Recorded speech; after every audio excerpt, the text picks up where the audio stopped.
How did the German banks fare in the hyperinflation? Were they winners or losers? The German banks, I think they came out of it. I mean, they still existed afterwards. The German banking system was highly complicated. It was then, and I think still is, because there were so many state banks and Landesbanks and so on. And many of them were issuing their own currency as well, while the central bank was issuing these huge amounts of money, getting with bigger and bigger denominations. There was never enough to go around, and local banks, just as local companies, were issuing money as well. It's a good question. I'm not quite certain what the answer is, but they survived. I think bankers always survive, and that's one of the sinister things about some bankers. They knew what the monetary problems were, and therefore were able to position themselves to take advantage of it. Equally, some, as we know now, as still happens, go spectacularly bust. But that's, again...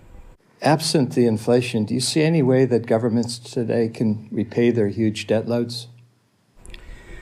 I personally can't. We're talking about a selected number of governments. Germany will be all right. America, I think, will not. These Mediterranean countries, I think, will not. And I don't see really inflation as being any other obvious way out. It is interesting the way the expression "what keeps on mute," people are going kicking the can down the road and not facing the facts. And indeed, one goes on hoping that there will be some kind of solution will come out of will be found in the back of the cupboard, but there's no sign of it.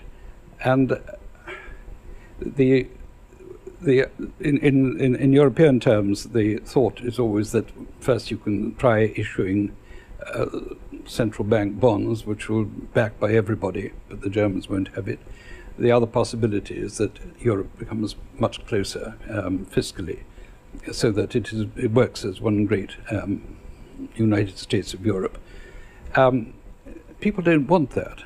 It may be the only way out, but if they won't have it, and I think even that would only be a reach-me-down kind of solution, because Germany will end up by carrying whatever has to be carried. Eventually, inflation will be the answer.